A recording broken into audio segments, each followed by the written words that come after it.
When you manage procurement for multiple facilities, every order matters.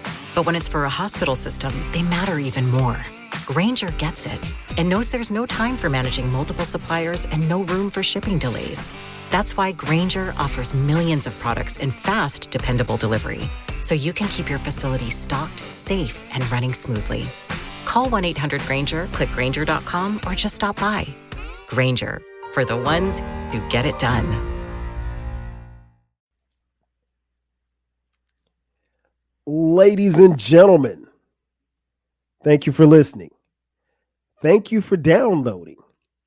And thank you for subscribing to the latest edition of the 12 Kyle podcast. I am your boy 12 Kyle. Man, check this out.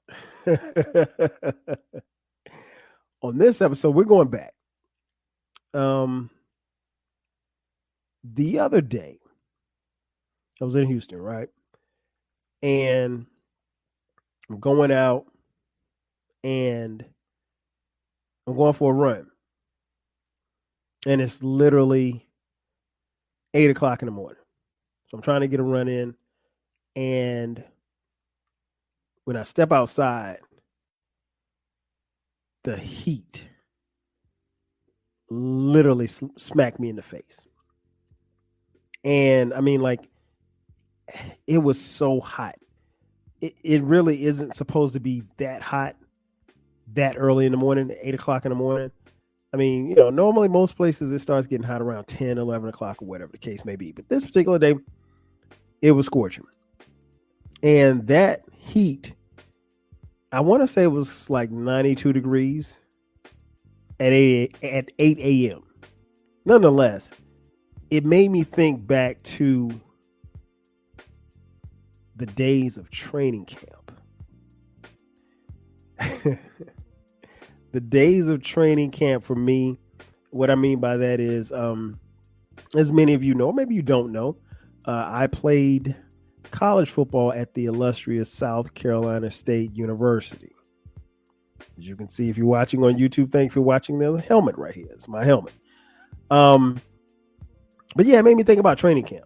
And you see the cover art and the title, So Hard to Be a Bulldog. And I came to that because, like, that was literally the saying. There was a song that we used to sing called So Hard to Be a Bulldog. Just to give you some information, that is the school mascot, the Bulldog. And it truly was hard to be a Bulldog, particularly when you're coming to camp. Because training camp isn't something that's it's not something that's glamorous. It's not something that's spectacular. There are some positives and some negatives, but I want to kind of take you on a trip down memory lane. As I talk about the training camp days for me. Now, if you follow the podcast, you know that I did an episode probably a couple of years ago called 6 Minutes. And on that, I talked about, you know, that 6-minute run that you had to make when you got back to training camp, when you got back to school and training camp in the fall. It's in the endurance test. We used to call it the mile because you had to run a mile and you had to run the mile in 6 minutes flat. And if you didn't make your time, you had to run it again. And you had to run it again and again and again until you made your time. Well, not everybody had to make it 6 minutes. In my position, because we ran by positions, my position, wide receiver, we had to make our time at 6 minutes. But I talked about that, so I won't go into detail about that. But I wanted to kind of take you on a trip down memory lane as far as training camp and why it was so hard to be a Bulldog. First and foremost, man, let me tell you something. Getting back to training camp, when you first get back on campus, it is so dope. It is so cool. Most people, particularly if you're an upperclassman, maybe you spent the summer on campus. South Carolina State's located in Orangeburg, South Carolina. If you don't know, it is a historically Black college and university, aka an HBCU. So, you know, you could spend your summer in Orangeburg, you know, summer school, some dudes went to summer school, whatever the case may be. Um, and geographically, Orangeburg is in South Carolina, but when it comes to temperature wise, in the summertime, it literally feels like you're about 10 miles from the equator because there's literally no place hotter on the face of the earth than Orangeburg, South Carolina in July, in June, July, and August. I will stand on that. Not even Death Valley out west. But anyway, when you get back on campus, it's always dope because one, there's a very good, there's a really great feeling on campus. One is because of the optimism of the school year starting. So you have people coming back on campus who, haven't been on campus. And then you have, like me in the fall of 1991, a freshman, someone arriving on a college campus for the first time. And that's special in and of itself. It's somewhat nerve-wracking looking back on it. There was a lot of anxiety. I probably didn't diagnose it as anxiety at the time, but a lot of anxiety because, you don't really know what to expect. In this particular year, I didn't know what to. I mean, I knew that I'd have this endurance test. I knew that I wanted to play college football, and I knew that this was the place where I wanted to be. And then after that, it was just like it was on from there. So we had a situation where, you come to play and you come to give it your best because obviously you're getting ready for the season. So as you're getting ready for the season, there's a level of optimism. There's also a level of skepticism because, some people aren't going to make it. Some people aren't going to get playing time. Some people aren't going to make the team. Some people aren't cut out for college football, period. And you quickly figure that out. But one of the dope things about being on campus was, one, seeing your teammates. Even my freshman year, even though I didn't know anybody, I knew nobody. I ended up going to, and I mean, I mentioned before on previous podcasts, and it's worth repeating, like South Carolina State wasn't my first choice as far as schools to go to. And once I made my decision, I committed to South Carolina State, and so did my high school quarterback and my high school tight end. So two of my teammates, we were all going to South Carolina State University. So that was dope. But the problem was they didn't qualify academically our freshman year, so they couldn't play. They couldn't even be on the field. And so it was going to have to be another year before, even though they had enrolled in the school, they weren't going to be able to be on the field with me at least until the next year. So that sucked. But I was able to, make friends pretty quickly or whatever, and I'll touch on that in just a second. But it's always a great feeling to be on campus. So we get on campus as freshmen, and, I know that part of football is two-a-days. Now, two-a-days in high school and two-a-days in college, two different things. Two-a-days means that you practice twice a day. There's a morning practice, and then there's an afternoon practice. At South Carolina State, our morning practices went from like 8 to 10, and then the afternoon practices from like 4 to 6. So, in theory, you're not on the field that long, but you really are. I can't really tell you the level of pain and the level, the pressure that it and the toll that it takes on your body when you're going through 2 days. I mean, like, everything hurts. Your legs hurt. Your legs feel like jelly. Keep in mind that when you get to camp, the first thing you do the first day, everybody checks in. The second day, everybody goes and gets their physical. Once you get your physical, the third day, once everybody's physicals are complete, you do the endurance test, which is running the mile, 6 minutes. And so after that, once you run the mile, provided that you make it, Um, you got practice the next day. It's 2 days. So there's no like orientation or whatever like that. You really jumped out of the frying pan into the fire. And that's what it is. And so I mean, like my body has never gone through anything like that. And it's always interesting because like, as athletes, you train yourself each year um to get ready for the endurance test. You train yourself to mentally get ready for the upcoming football season. You train your body to, get ready to deal with the rigors of a full college football season.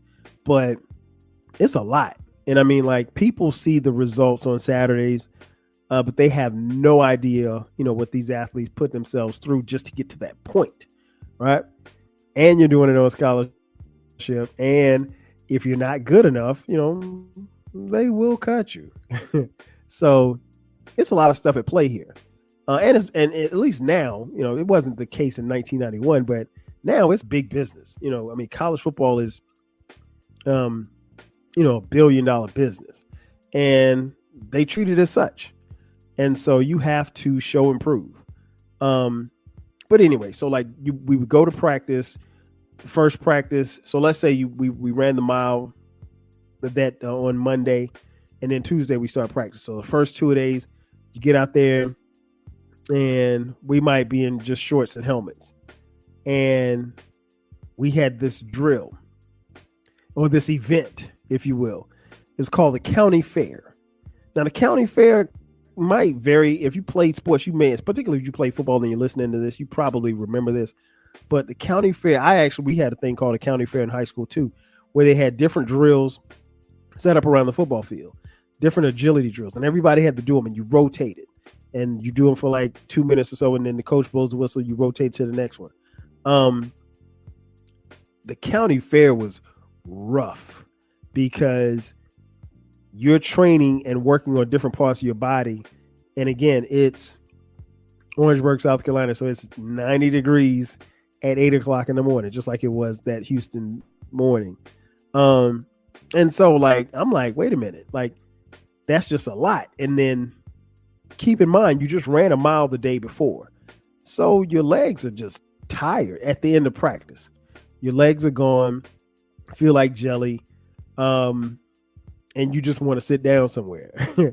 And then, after practice, you go to the calf, get something to eat. And the one thing they told us as freshmen is like, hey, make sure you get off your feet. What do you mean get off my feet? Sit down. Don't be standing up. Save your energy. Now, we had one or two guys that would always be, playing around and stuff like that. But for the most part, in between practice and in between the first practice and the second practice, what they really wanted to do is come back to the dorm after you ate lunch, come back to the dorm, get off your feet, maybe take a nap, rest your body because you had to get ready for that afternoon practice. And so second practice comes and you're running plays and you're running and running and running, and it's a lot. And so your body, and again, it's even hotter than it was. So if it was 90 degrees at 8 o'clock, it's now tipping at 100 right now, maybe 102. And again, this is Orangeburg. I mean, like you could see the waves of heat rising off the field. And we played on grass. We weren't, we weren't playing on field turf like these kids are nowadays. And so you eat, you rest, you go to second practice, then you go to the second practice, you get through that practice. So after that practice ends, you got to go get something to eat again. So you eat dinner. Then you eat dinner. Then we had to go to what we call Nance Hall.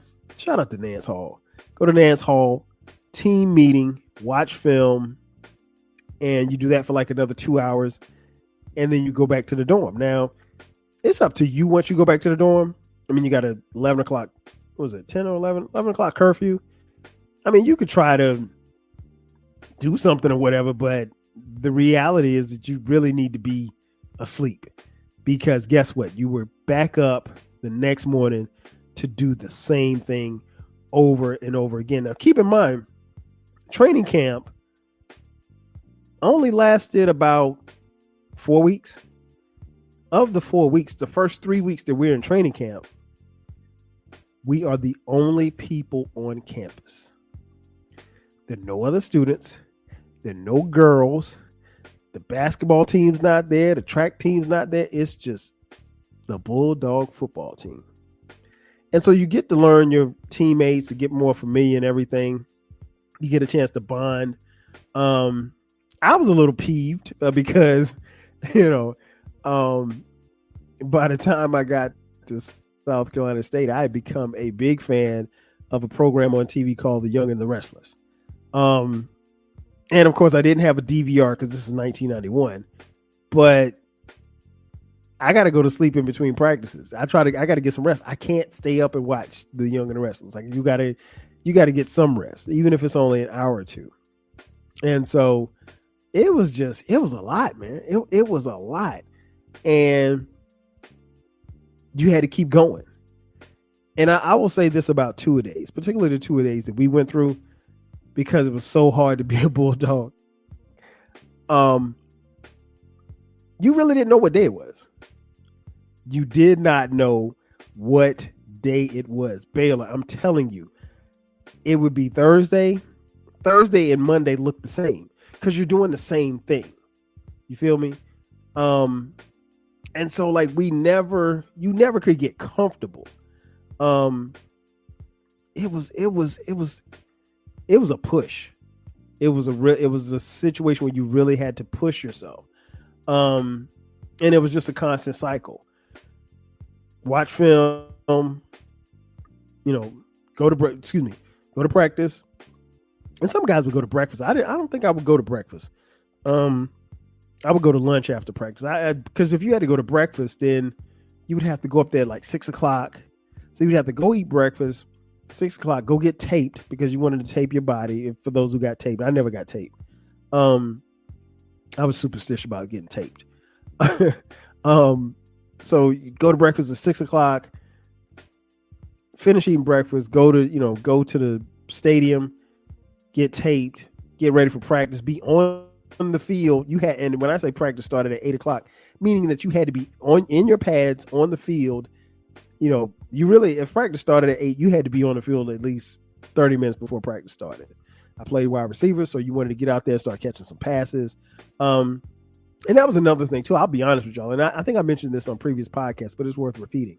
Like, I had the mentality of, I thought that I was this dope receiver coming out of Wilson High School in Florence, South Carolina, that I thought that, hey, man, I'm going to go to South Carolina State and tear it up. I'm going to be a starter and I'm going to be the man and I'm going to catch 1,000 passes and whatever the case may be. Dolomite, it didn't work that way.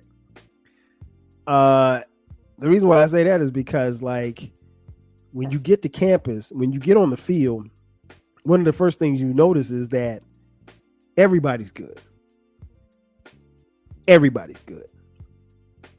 Not just the guy beside you. The guy standing behind you is good. The guy standing in front of you is good. So you have to make an impression. So every route that you run, you got to run as fast as you can. You can't drop passes. I remember one of the things that really, really stood out to me was, I remember we were going out to catch passes. We were running our routes. And I saw this guy standing probably about 5 feet away from me. And he was about 6'3", probably about 210, 220 as far as his weight. And he easily ran like a 4.40. He was by far the biggest wide receiver I'd ever seen before in my life. And he was out there flying. And he didn't drop nothing. And his name's Rodney Hunter. Shout out to Hot Rod. And I remember watching Rodney run routes. And I told myself, King Germ, I don't know if I'm better than him. And that's like a harsh reality that you come to, like, really pretty quickly, is that you realize, like, maybe I'm not as good as I thought I was. And it's not about you necessarily doubting yourself, but it's just like that reality hits you. Like, there's some players on this field. Like, I consider myself to be a player, but can I beat out this guy to get some playing time? And I'd never seen a 6'3", damn near 6'4" wide receiver run that fast, catch passes like that. And then we had other receivers that were just, I mean, these dudes were 6 foot, 6'1", and I'm 5'7". I'm 5'7" with Tim's on, right? At the time, probably about 155. So I'm like minuscule compared to my team or some of my wide receiver teammates. And so in my mind, again, I'm this freshman thinking, and I'm not cocky or arrogant with it. I'm just confident in myself. I'm thinking I'm going to play. And I quickly realized, like, it's probably not going to happen. And so that reality kicks in. And then you just look around, like, and I'll be honest with y'all, like, I never paid attention to other people on my team as far as like how big they were or anything like that. But I was like, these some big people. And then once we put pads on and you were able to get hit, I tell people all the time, like, the worst hit that you take in high school football, that's the everyday hit that you take in college. So your body has to be strong enough to withstand it, particularly somebody like me who wasn't that big, relatively speaking. And I was cut up. I was shredded back then. But yeah, I've lifted weights, religiously, and but no, you're gonna get hit. The objective is particularly as a wide receiver is to catch the ball and not get hit. And I think I did a pretty good job of that in practice. But no, it was, you get slapped with reality pretty quickly. You realize, like, hey, there's some competition on this field. And you also realize, like, hey, if I want to play here, I'm going to have to get better. And how do I get better? You study film and you work hard. You work hard in the weight room. You work hard in the classroom. You work hard on the field, off the field. You put in the time before and after practice. It's a myriad of things. And, you got to be receptive to that. And you got to be receptive to what it is that you're doing. More importantly, what it is you're not doing. But training camp was tough. And again, we're doing all of this with nobody on campus. And keep in mind, there's no phone that I could, play with and get on Twitter. I did by that time, I didn't bring my video games to camp. So, because I didn't think I'd have time to play. So I don't have my video games. I don't have my phone. I miss my homies who hadn't even left for school yet. I miss my family, obviously. And my cousin, Eric, who is like my right-hand man, he's coming to South Carolina State too, but he doesn't arrive for a couple of more weeks. So, and he was on the band. So it's like, and I'm on this team that I don't know anybody, and you got to make friends, and you're gonna make friends with your freshman brothers, and it was it was interesting. It was a minefield, to be honest, looking back on it. And then we had a ritual, or shall I say, a hazing process. Now, they don't refer to it as hazing, but what I'm about to tell you is hazing. It's hazing 101. Back in 1991, we had this thing called the puppy line. Now, the name stems from Bulldog. Like I said, the school mascot is, as you can see this helmet right here, the Bulldog. Well, before you can become a Bulldog, you are considered a puppy. And so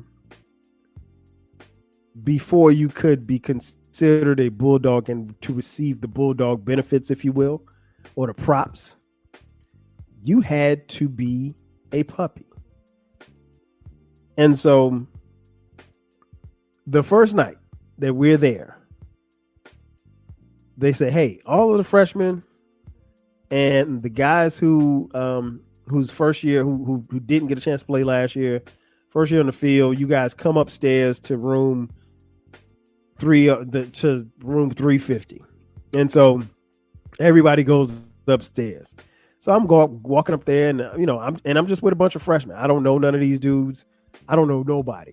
The first dude that I met was was a guy who I didn't know him, but he was from this little place called Lamar, South Carolina, which Lamar is not far from Florence. Guy by the name of Chris Stevenson. We called him Big Shot. And so I think Big Shot was probably the first guy that I met. Big Shot played center. Real funny dude. Cool dude. Still friends with him to this day.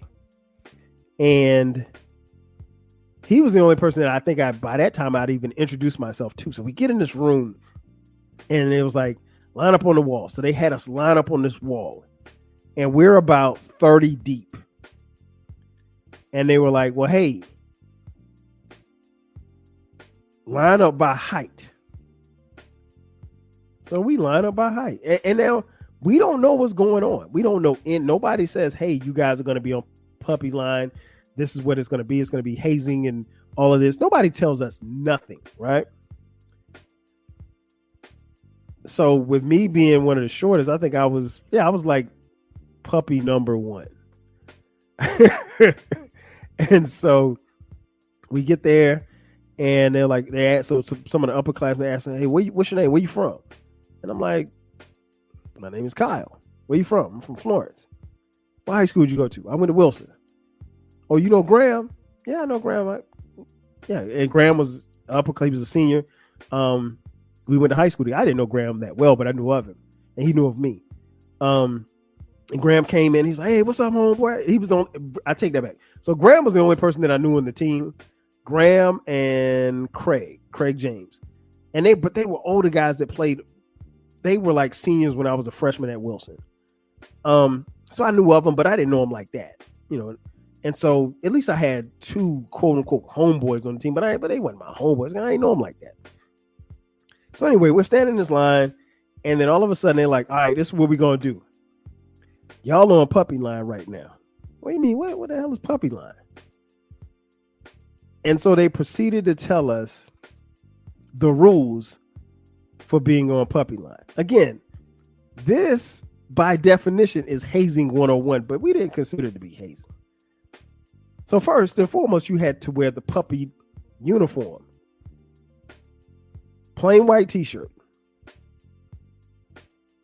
jeans, sneakers, and a tie. I'm gonna say that again. Plain white t-shirt, and if your t-shirt had writing on it, you had to flip the t-shirt inside out. White t-shirt, jeans, sneakers, and a tie. Now, if you got on a white t-shirt, there's nothing to tie the tie had to be tied. So this is not a dress shirt. This is just a plain t-shirt. So we were on puppy line. And we had to do whatever the upperclassmen told us to do. So if you were in the calf and you got your food and you sat down, if an upperclassman said, hey, puppy, go get me something to drink, you had to stop eating and you had to go get that upperclassman something to drink. We had these trays that we carried our food on. If an upperclassman said, hey, puppy, take my tray up there and dump it, you had to literally take the tray up there and dump it. And the upperclassmen could make you do anything as long as we weren't inside the locker room or on the football field. But once we got outside of the football facility, we were then puppies. As puppies, we had rules. Check out these rules, Balaam. 1, you could never be alone. Never. You were always supposed to be with at least one other puppy. We were told, unless an upperclassman gives you permission, you cannot talk to girls. Now, come on, man. I'm on a black college campus. I can't talk to a girl? Are you kidding me?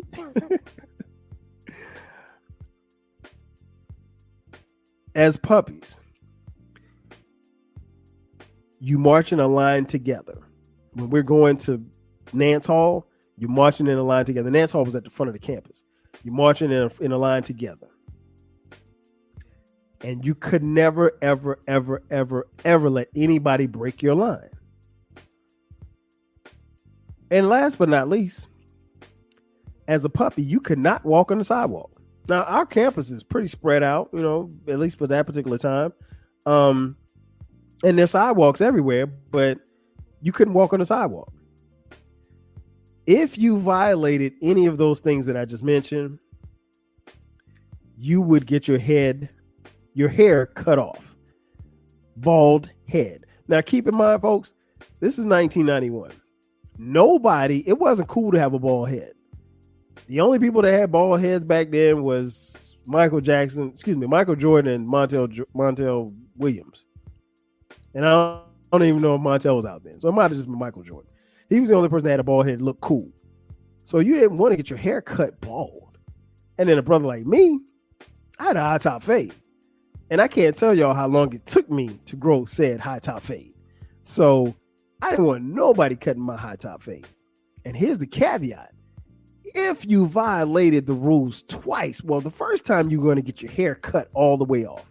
And we got rumors and stories like, yeah, they'll cut your head bald and they'll use like different clippers. So, you'll have patches in your hair and all kind of stuff like that.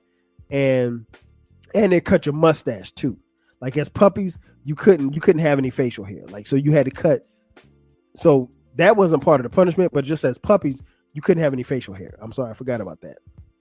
So imagine not being able to walk on the sidewalk, not being able to talk to girls, not being by yourself, not letting anybody take your line, and you had to, cut your line, and you had to wear a t-shirt, a plain white t-shirt, jeans. Keep in mind that it's 100 degrees in Orangeburg, South Carolina. And you got to wear jeans. You got to wear jeans. You can't wear shorts at all. So every day you got to dress like this for 3 weeks. You ain't got that many white tees. And you know what? If you had a white t-shirt, you better wash it. If you got 3 white t-shirts, you better wash them and flip them inside out. And so this was going to be the routine for the next 3 weeks. And you're on puppy line until the week of the first game, which I think is like the 4th week. So for 3 weeks, you had to do this on top of learning your playbook and trying to become the best player that you could be. So hard to be a Bulldog. And they made us sing that song. And we sang it over and over and over again. And the song, it's pretty simple. It says, so hard to be a Bulldog, so hard to be at SC State. And that's true. It was hard to be a Bulldog. I mean, like, here's the thing. Our colors are garnet and blue. Everybody can't wear garnet and blue. Everybody can't be a Bulldog. Everybody can't run on that field on Oliver C. Dawson Stadium. Everybody can't do that. You're a part of the selective few. So we're going to choose you if you can survive 2-a-days and you can survive puppy line. And so all of this stuff is playing as a freshman. And in 1991, a young 12 Kyle, a guy who stepped on South Carolina State's campus thinking that he knew everything, was quickly learning that he did not know as much as he thought he did. And he also learned that life probably ain't as sweet as I thought it was. And this ain't going as easy as I thought it was. Because again, I'm somebody who's pretty confident. I'm thinking, oh yeah, I step on campus, I'm gonna be a starter day one. I mean, I was so far on the depth. I was so far down on the depth charts. This wasn't even fun. I don't even know where I was on the depth charts. But I mean, like, I knew, okay, they was like, okay, you're going to redshirt, meaning that you're going to be able to practice, but you're not going to play your freshman year. And a lot of freshmen get redshirted because, one, it gives them an opportunity to graduate on time or graduate within, 5 years. But you're just not ready for the college game. And I mean, at my size, I wasn't. There was no way I was going to be ready. Looking back on it now. But then I'm this puppy.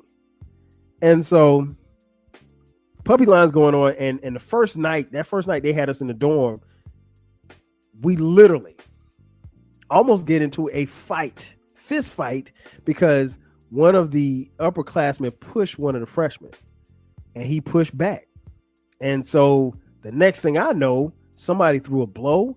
And as freshmen, we're in there scrapping it out. And I mean, like, it happened so fast. Like, I was just, and I'm not even sitting here and tell you I was throwing blows, but I grabbed somebody. I grabbed one of the upperclassmen, and somebody threw a punch and he hit the guy.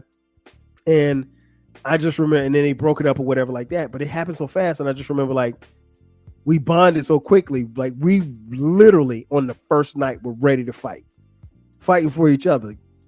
And, you know, looking back on it, yeah, it was hazing, but it also taught us how to bond.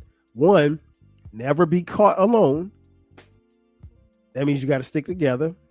Never let anybody break your line, meaning that you got to stick together. You got to be as strong as the man in front of you and the man behind you. The whole sidewalk thing was like, that was a mind trip, I think. But, you know, what's interesting was I got... And it's something I didn't even realize until like my senior year in college. I got so used to not walking on the sidewalk that I would just walk on the street. Like if you go on our campus, the sidewalks are big, and you know kids are walking back and forth to class. But I spent a lot of time not walking on the sidewalk just because I got used to doing it when we were on puppy line. But yeah, got into a fight, and so one day. One day I went to lunch and I was late leaving the dorm. I think I almost overslept or whatever like that. We had an afternoon practice. And so I didn't think nothing. I'm going to grab my book bag and I'm walking down to the stadium. And not only am I walking down to the stadium by myself, but I'm walking on the sidewalk. Next thing I know, a car pulls up. Oh, and that was another thing too. As puppies, you couldn't get in a car with nobody. Most freshmen didn't have cars. We did have a couple of freshman puppies who had their cars, but you could, if you had your car on campus, you couldn't drive it. You couldn't drive as a puppy. So if you had your car, you were going to have to get around the best way you could until you were off puppy line.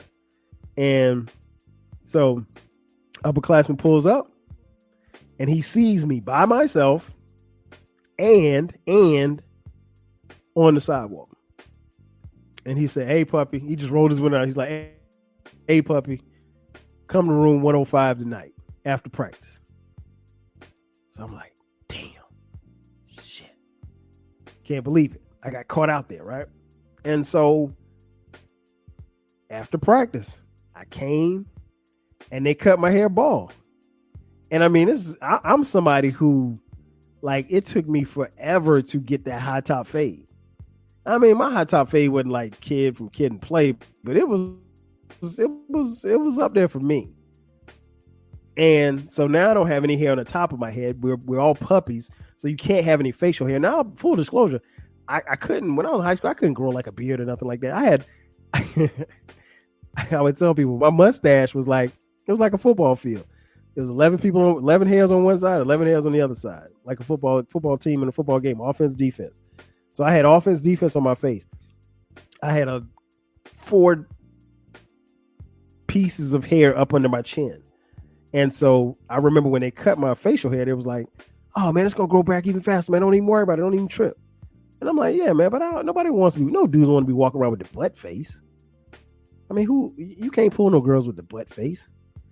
So anyway, so now this makes it even better because now not only do I not have any facial hair, but my hair on the top of my head, my high top fade is now gone.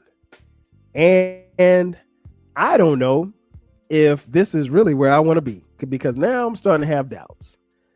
This ain't what I thought it was going to be. I don't know. I don't know if I fit in here. Now I'm having all of these thoughts, and I never shared that with like my folks. But yeah, I was seriously contemplating, like, I don't know if this is gonna happen. And you can't really quit, because like I've never quitted anything. You're not gonna win at everything. I've taken L's. We all take L's, but Me quit? No, I ain't never quit. And this is the game that I love. And I've said it before in previous podcasts. It's worth repeating. I mean, like, football is my first love. I mean, long before girls came along, long before hip hop came along, it was football. So I couldn't see myself like walking away, but like this wasn't what in my mind, this ain't what I signed up for. You got me down here in this hot ass place. I don't know nobody. My quarterback's not here. My tight end's not here. My cousin's not here. My other classmates from Wilson who decided to come to South Carolina State. And keep in mind now, South Carolina State was only 90 miles from where I grew up in Florence, South Carolina. So I'm contemplating, like, I don't know, maybe this just ain't me. And so I remember one day after practice, because here's the thing, like I said, freshmen couldn't drive. You could not be in a car, but you could be in a car of upperclassmen.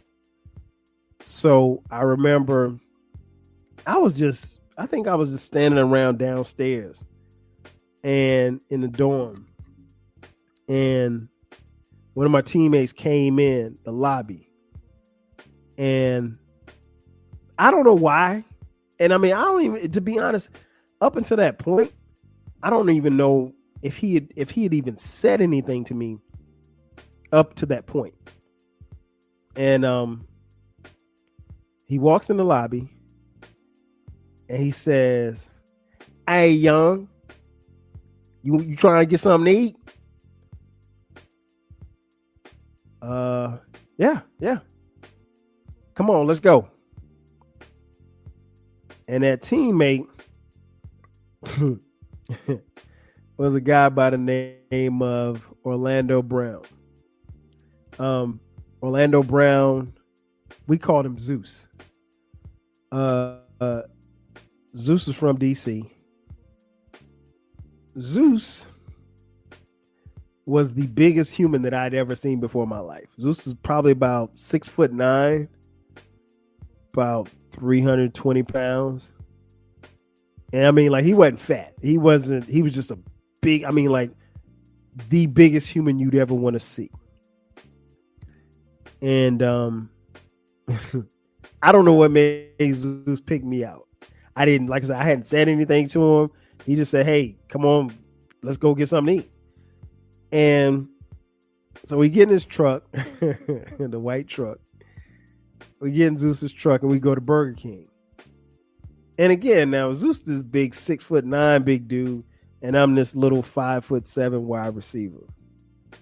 DC, Florence, South Carolina. So we riding in his truck to Burger King. Burger King ain't that far. And he's playing his go-go music, and it's loud as hell. And he's just bobbing his head. We're not even talking. He's just bobbing his head. And we get to Burger King. We get out. We walk in. We about to walk in. He opens the door for me. I walk in, and he walks in behind me. So you got this little bitty dude and this huge behemoth guy. And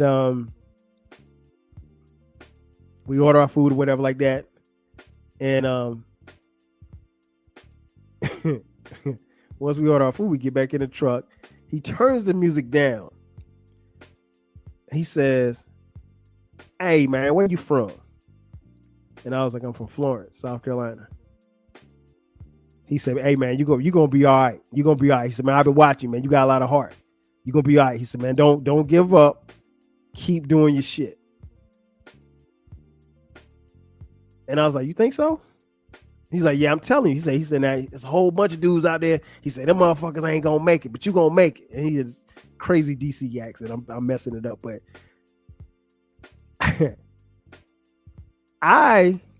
he don't know this. I was contemplating that same day. I was about to call home and be like, "Yo, y'all come and get me. This ain't it. This ain't happening. This is not going to be what it's going to be for me." I was seriously contemplating like giving up football because I didn't see the vision. I didn't see where I was going to fit. I didn't think that South Carolina State was going to be the fit for me.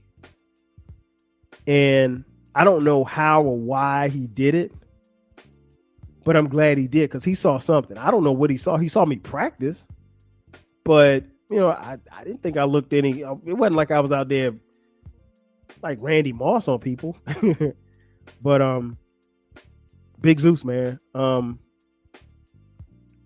Zeus, for that gesture alone, he was one of my favorite teammates. I'm not gonna sit here and tell you, that he was my closest teammate. But we got to be real cool, and we would battle. As the years would go on, we would battle on video games. And Zeus went on to the NFL. He played quite a few years in the NFL, and I mean, many of you, if you're a football fan, you remember him. He was the one who had gotten hit in the eye with a flag, and he ended up being out of football for I think a year and a half or so. Ended up suing the NFL, got his money. Then he came back and played some more years. Very dominant. Had a great NFL career. Unfortunately, Zeus passed away a few years ago. And I never got a chance to tell him. But like anytime when he played with Baltimore or when he played with Cleveland, anytime he was on TV, I'd be like, man, that's Zeus. That's my man right there. And so I would always tell people that and tell people that story. And just have, I mean, like, if you know Zeus, it was just, he was funny. And, but yeah, I never got a chance to tell him that, and I really did appreciate him for doing that for me. I don't know if he'll ever know how much that meant to me. Zeus's son, Orlando Jr., went on to follow in his father's footsteps, and he's currently playing in the NFL.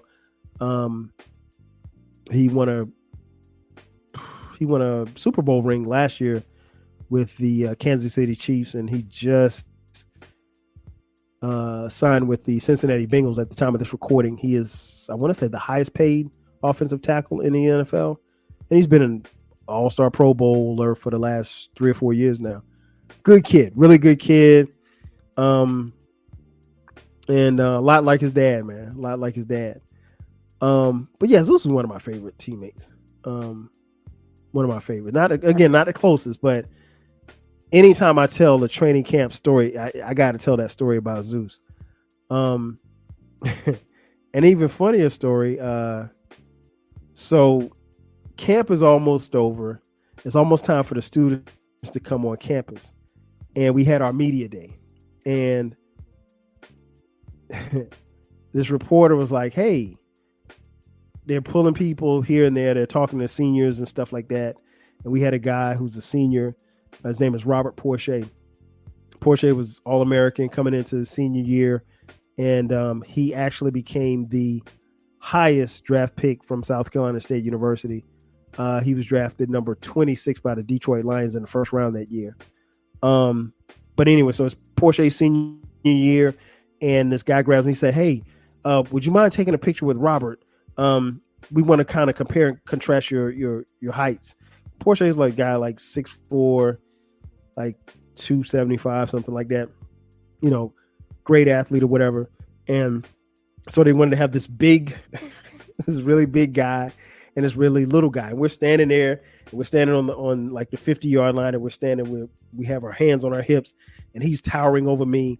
And so we take this picture. I don't know what this picture is for. And again, I got the bald head, no facial hair. I'm looking crazy. And the next day, my dad comes down because he's bringing my cousin Eric down. And my dad comes down, and I'm talking to my dad, and I'm happy to see Eric, and they're moving the stuff in the dorm. And he was like, hey, did you see yourself in the paper? What paper? He was like, he's like, it's a picture of you and some guy in the newspaper. And I'm like, well, what paper? What guy? He was like, you and some big guy. And I was like, oh, me and Porsche? And he's like, yeah. I was like, so now when he said paper, I'm thinking it's back in the hometown paper. And I'm like, oh man, no, man, I can't be in the hometown paper with no haircut, no facial hair. And he was like, no, he's like, no, it wasn't in the Florence Morning News. It was in the state paper. Now, if you're not familiar with the state paper, if you're from South Carolina, not from South Carolina, the state paper was what is called the state. And it's the state newspaper, and it covers all of the state. And it is the one newspaper that is distributed throughout the state of South Carolina daily. And so not even making that, I made the state paper. I was like, oh my gosh, man, I hope the honeys don't see me. And I wasn't dating anybody at the time, but that was just like, that was just my thing. I was just like, nah, this can't happen. But anyway, so it camp, you survived camp. I got to be really, really tight with, my fellow puppies. Probably even to this day, one of my closest friends, my man Russell Thomas. I always laugh because like my first memories of Russell was that first night Russ was fighting, and he had on like 3 of the tightest gold chains you ever want to see in your life. But the thing that stood out to me was like he was a little dude, but he wasn't scared to get in there and scrap it out. And he was one of the leaders. He was one of the ones that led us from like day one. And it ain't too many people that you can run into. You can say, okay, that's a born leader right there. That was Russ, born leader, hands down. And so fast forward, camp is coming to an end. Girls on campus, and everything changed once the girls got on camp. I mean, like, you were just happy to see black faces. You were happy to stop looking at these same rusty looking dudes that you've been looking at for the last 3.5 weeks. And it changed everything. It changed the perspective. Once the girls came on campus, we knew we had a couple of days before classes started. But it was just good getting that interaction. One of the things that they do when you're on puppy line is to how can I put this? In the midst of the hazing, they will embarrass you. So I remember one day we were chilling, and it was the puppies. We were just kind of chilling in the dorm, and the upperclassmen, they got us all in the line. And my man Calvin Colson, shout out to Colson. Colson comes up. He said, "Hey, can any of these puppies, can any of y'all sing? Can anybody sing?" So my man Big Shot that I mentioned earlier, he raised his hand. I raised my hand. And so we didn't know what we were raising our hands for. It was like, okay. He's like, "What can you sing?" And so Big Shot sang something. I think I sang "Let's Chill" from Guy. It's okay. All right, cool. So we got back in line. So we had a team meeting at Nance Hall. So we're walking up to the front of the campus, all of us in one line, one straight line. You can't let anybody break the line or whatever the case may be. The upperclassmen are yelling stuff to us. So we get to the front of the campus, and there were 2 girls' dorms that you had to walk through to get to Nance Hall. And well, you could walk around them, but they wanted to walk through the courtyard. And so there was Bradham Hall, and then there was Manning Hall and Bradham Hall. And so you walk through, and then like we walked through there that particular day, and nobody was outside. And then all of a sudden, all of these girls just start coming outside. They're coming outside and hanging out the windows, all kinds of, it's like 100 girls. And so we stopped. So then they made us. So then it was like, okay, well, we about to embarrass these. We about to make them do all kind of stuff. So you had to go, if an upperclassman told you, hey, go over there and get that girl's number, you had to go get her number. And like they weren't gonna take no for an answer. So you had to say like, hey, my big brother, my big teammate, this upperclassman, he wants your phone number. Can he get it for me, or can I get it for me, or whatever the case may be? And so anyway, so it's about 20 girls there standing around. And so all I hear is Colson say, "Where's my singing puppies at?" was like, man, you're not about to make us sing in front of these girls. And sure enough, me and Big Shot, we had to serenade the girls. And, this was, it was funny, but it was also cool because, the upperclassmen assured us that, hey, this will get you some play. Come on, man, I don't need you to help me get no play. But anyway, and we still laugh about that to this day because, like, for some, it did help them get play. Being a puppy, walking around in a white t-shirt, jeans, and a tie around your neck.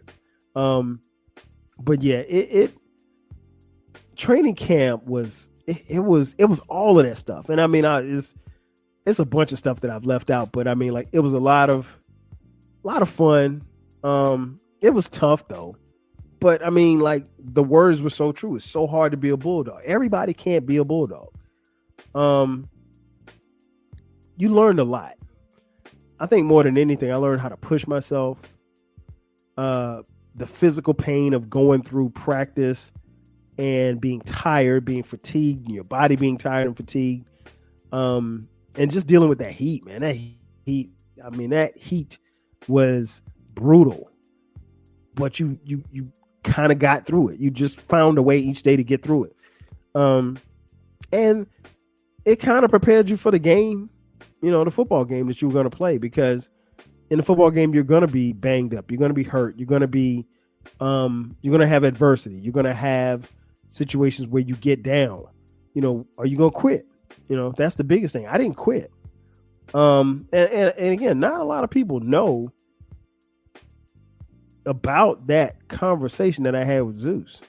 I don't think I think I might have told one or two teammates later, but no, I mean, if Zeus doesn't make that, and me and Zeus don't make that ride, and he doesn't tell me that. And again, I still, even to this day, and I kind of wish Zeus was still, I still wish he was here. God bless his soul. Definitely rest in peace. I wish he was here because I would want to ask him, and I never asked him, as cool as we got to be, I never asked him what made him pick me of all the people to say, hey, let's go to Burger King. And he felt the need to put those bugs in my ear. But yeah, it training camp prepared you, and you learn the adversity. You learn how to do everything. You learn how to prepare yourself and get ready for life. And that's what it was. And I think more than anything else, I think training camp taught me, when you step on that field, when you step on the campus of South Carolina State University, more than anything else, it's a battle. It's a battle, but the battle's not physical. The battle really is mental. It's really what's between your ears. What you tell yourself, what you feed yourself. If you don't think you can do it, you won't. If you think you can succeed, you will. And it's about the people that you surround yourself with, and them pushing you and you pushing them for greatness. And that's what it was all about. And I'm so glad that I stayed. I'm so glad that I didn't leave. But like I said earlier, everybody can't wear the garnet and blue. I mean, it's so hard to be a Bulldog. So hard to be a Bulldog. And no words were more ever true. And hey, ladies and gentlemen, that's going to do it for me. Thank you for checking out this edition of the 12 Kyle podcast. Remember to subscribe to the podcast. The podcast drops every Thursday at midnight. From time to time, we drop bonus episodes on Sundays. If you'd like to support the podcast financially, hit us up. Cash App, TWELVEKYLE. Again, that's going to do it for me. I am your boy 12 Kyle. We'll catch you guys next time. 5 G's. There's a moment right before a home repair goes wrong when you say, what if I try this? That's when things get really tricky. When it comes to heating, plumbing, and electrical, just leave it to the experts. Crop Metcalf handles everything, from regular home maintenance to worry-free repairs. Book today at serviceexperts.com and save $90 on an HVAC precision tune-up.